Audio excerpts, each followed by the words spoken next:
আজকে আমরা ফার্স্টে জানবো কি গুগল সার্চ কনসোল। তো গুগল সার্চ কনসোল দিয়ে আসলে কি হয়, ঠিক আছে? তো এটা আমরা জানার জন্য ফার্স্টে আগে গুগলে সার্চ করব, গুগল সার্চ কনসোল লিখে গুগলে যদি সার্চ করি ঠিক এরকম একটা ইন্টারফেস চলে আসবে। তারপর আচ্ছা, তারপরে আমরা এখানে ক্লিক করব। আচ্ছা, তারপরে স্টার্ট নাও এখানে ক্লিক করব। তো আমার এখানে গুগল সার্চ কনসোলটা গুগল আমার জিমেইলের সঙ্গে অ্যাটাচড করা আছে, এই জন্য হতে পারে যে আমি সরাসরি ঢুকে পড়লাম। আপনাদের ওখানে বাই চান্স যদি না থাকে, আপনারা Gmail sign up with Gmail এরকম অপশন আসলে বা গুগল আসলে তখন আপনারা জিমেইল দিয়ে এটা করতে পারবেন, খুব ইজি এটা, এটাতে সমস্যা হওয়ার কথা না। ঠিক আছে, তো গুগল সার্চ জি। কনসোলের শীটটা ঠিক এরকম আসবে, ড্যাশবোর্ডটা এরকম আসবে। তো গুগল সার্চ কনসোলে এসে আমরা কি জানবো সেটা একটু জেনে নিই। গুগল সার্চ কনসোল মানে হচ্ছে আপনার যে ওয়েবসাইটটা আছে সেই ওয়েবসাইটে কতজন ভিজিটর আসলো, কতজন ভিজিটর এসে আপনার ওয়েবসাইটে ইমপ্রেশন হলো। যেমন সাপোজ আমার একটা ওয়েবসাইট, নিউ ওয়েবসাইট, সেই ওয়েবসাইটটা এখানে গুগল সার্চ কনসোলে অ্যাটাচড করা আছে। দেখেন, একদম ব্র্যান্ড নিউ ওয়েবসাইট এটা, মাত্র 3 মাস হলো, এখনো এটা কাজ চলছে। তো এইখানে দেখেন টোটাল ক্লিক করছে 49টা, টোটাল ইমপ্রেশন মানে দেখছে কয়টা, 471টা। 71। তারপর অ্যাভারেজ সিটিআর 10.4%।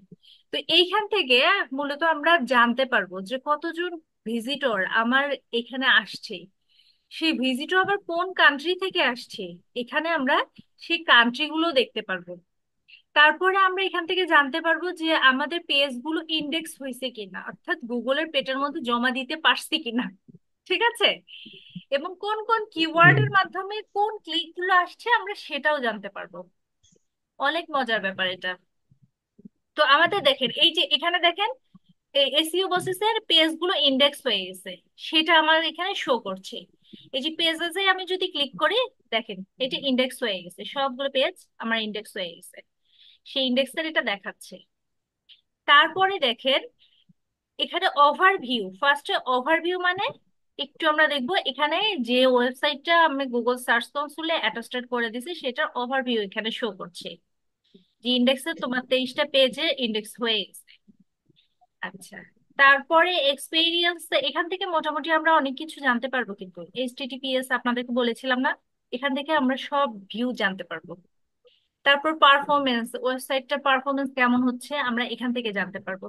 প্রতিদিন কি রকম পারফরমেন্স হচ্ছে সেটাও আমরা জানতে পারবো। কোন কিওয়ার্ডের জন্য কোনটা ক্লিক করছে, কোন কান্ট্রি থেকে ক্লিক করছে সেটাও জানতে পারবো।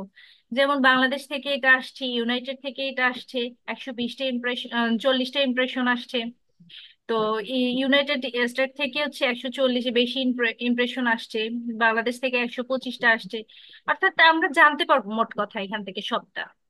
ঠিক আছে, তারপরে সাইড ম্যাপ এখানে ক্রিয়েট করা আছে কিনা সেগুলো দেখছেন, এখানে জানতে পারবো। By chance sitemap create না করলে সেটাও ওই যে র্যাঙ্ক ম্যাথ ইনস্টল করে করে ফেলতে পারবেন, বা আমি সিস্টেমটা দেখিয়ে দেবো। আচ্ছা, এখন ফার্স্টে যেহেতু আমরা গুগল সার্চ কনসোল নিয়ে কথা বলছি, সেটার আগে কাজটা শিখাই। তো গুগল সার্চ কনসোল আপনি যদি চান, সঙ্গে সঙ্গে কিন্তু একটা ওয়েবসাইটের গুগল সার্চ কনসোল এখানে আসবে না। গুগল সার্চ কনসোলটা আনতে গেলে আপনাকে কি করতে হবে, আপনি যে ওয়েবসাইটে কাজ করছেন, সাপোজ এই ওয়েবসাইটটা হচ্ছে আপনার ড্যাশবোর্ড, ঠিক আছে? এই ড্যাশবোর্ডটার মধ্যে আপনাকে কি করতে হবে, একটা প্লাগ ইন ইনস্টল করতে হবে। তো আমরা প্লাগ ইন কিভাবে ইনস্টল করে সেটা কিন্তু শিখে গেছি। তারপরে আমরা এখানে অ্যাড নিউ প্লাগ ইনে যাবো। ঠিক আছে, অ্যাড নিউ প্লাগ ইনে গিয়ে সবাই মনোযোগী হবেন। Instant,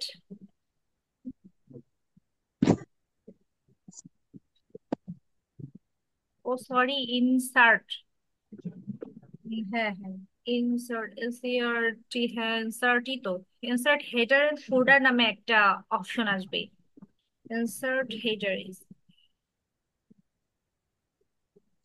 headers and footers, yes, no no no no, yes,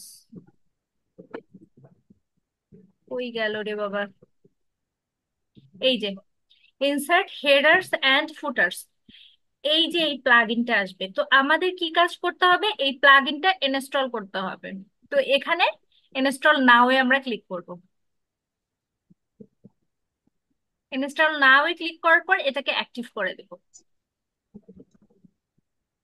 তারপর দেখেন এই জায়গায় আমরা এটা দেখতে পারবো কিন্তু যে হেডার এন্ড ফুটার অপশনটা এটা আমাদের আসছে কিনা।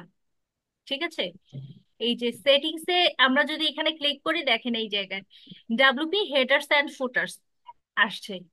আমরা কি করব? এই জায়গায় ক্লিক করব, welcome to, allow and continue করে দিব। ঠিক আছে, এখন দেখেন আমাদের এইখানে এই কাজটা এইভাবে রেডি করে রাখবো। ঠিক আছে, তারপরে চলে যাচ্ছি আমরা ওই যে গুগল সার্চ কনসোলের কাছে।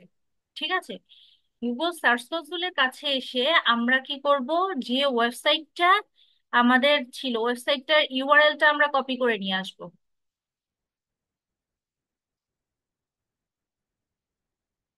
কপি,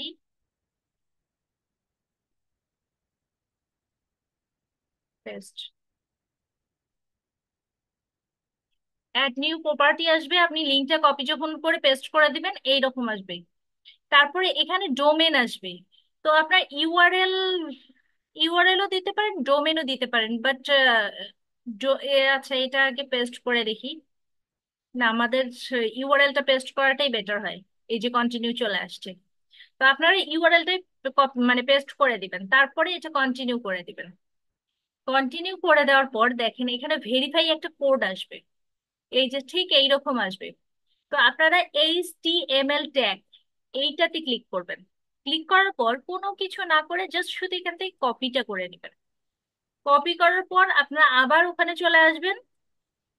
আসার পর কি করবেন? আপনি এই জায়গায় আপনি এটা পেস্ট করে দিবেন। ঠিক আছে, পেস্ট করার পর আপনি এই জায়গা থেকে সেভ চেঞ্জ দিলেন। এটা সেভ হয়ে গেল। তারপরে এটা আপনি ডান করে দিবেন। এখানে আপনার কাজ শেষ। ঠিক আছে, এখন কোথায় গেল? এই যে চেকিং ভেরিফিকেশন চলছে, দেখছেন? Ownership auto verified. তারপরে এখন আপনাকে পারমিশন দিচ্ছে যে আপনি আপনার প্রপার্টিতে যেতে পারবেন। এখন দেখেন আমি আমার প্রপার্টিতে আসতে পারছি। এখন ওটা তো আমার সম্পূর্ণ আপনাদের জন্য আমি ফ্রি ওয়েবসাইটের মধ্যে কিভাবে এগুলো কাজ করতে হয় এগুলো কিন্তু শিখিয়েছি। পেজের মধ্যে আমি দেখাইনি এই কারণে। ঠিক আছে, কারণ পেজেরটা অলরেডি আমার অনেক আগেই করা আছে। ঠিক আছে, তো এইখানে গিয়ে আমি সুন্দর মতো ওভারভিউটা দেখতে পারবো। তারপর পারফরমেন্স যেটা আছে, আমার পেইড ট্রেড যেটা আছে ওই দেখাইলাম না, ঠিক সেম ভাবে আপনারা এটা দেখতে পারবেন। ঠিক আছে, তাহলে আশা করছি আপনাদের এটা নিয়ে আর কোনো সমস্যা হবে না। আপনারা গুগল সার্চ কনসোল খুব সুন্দরভাবে ইনস্টল করতে পারবেন এবং ক্লায়েন্টকে এটা জমা দিতে পারবেন।